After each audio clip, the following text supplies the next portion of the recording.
Bonjour. Cours de sciences de la vie et de la terre pour la classe de B9. Chapitre 1. Des aliments en nutriments. La digestion. Quels sont les constituants de nos aliments? Les composants de nos aliments sont classés en deux catégories, les composés organiques et les composés minéraux. On commence par les composés organiques. Les composés organiques se constituent de glucides, protéines, lipides et les vitamines. Les glucides, ou encore nommés les carbohydrates ou hydrates de carbone. Ils sont constitués de carbone, d'hydrogène et d'oxygène. Ils sont des substances énergétiques qui assurent l'énergie à notre corps. Ils sont responsables du goût sucré des aliments. Les glucides se trouvent sous trois classes: sucre simple, sucre double et sucre complexe.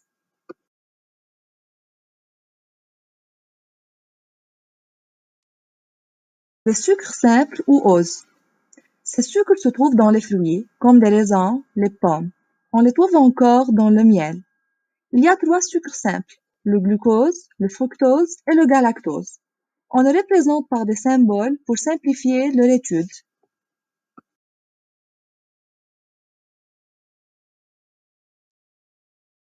Les sucres doubles ou dioses.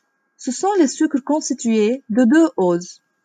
On a le saccharose qui est constitué de glucose plus fructose. C'est le sucre de la table. Le lactose, c'est le glucose plus galactose. C'est le sucre du lait.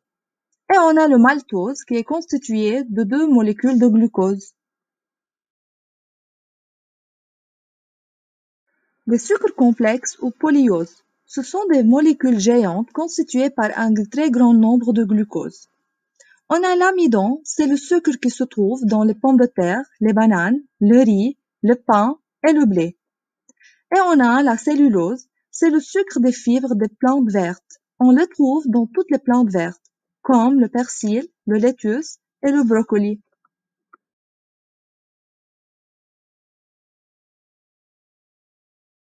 Les protéines sont des composés organiques constitués de carbone, d'hydrogène, d'oxygène et d'azote.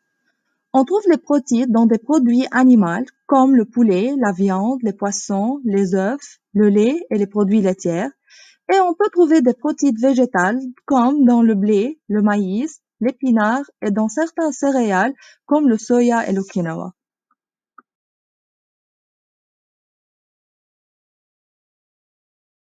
Il y a trois classes de protéines, les acides aminés, les peptides et les protéines.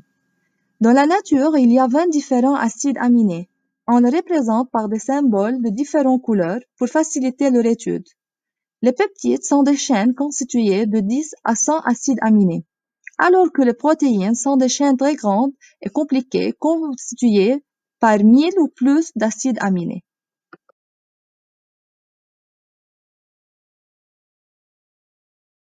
Les lipides sont des composés organiques. On les trouve dans les huiles végétales, dans les beurres, dans les margarines et dans les graisses animales. Les lipides sont constitués de carbone, d'hydrogène et d'oxygène. Une molécule de lipide est constituée de glycérol relié à 3 acides gras. Les vitamines. Les vitamines sont des composés organiques qui servent à la régulation de l'organisme. Ils agissent en des petites doses. Il y a 13 vitamines au total. Exemple, vitamine A, vitamine B, vitamine D, etc.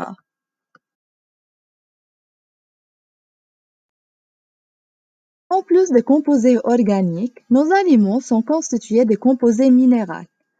On a les sels minéraux, qui sont des substances nécessaires au corps et à la croissance, comme le calcium, le chlore, le fer, le magnésium, etc.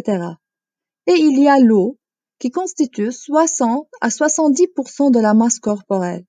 L'eau est indispensable au bon fonctionnement de l'organisme.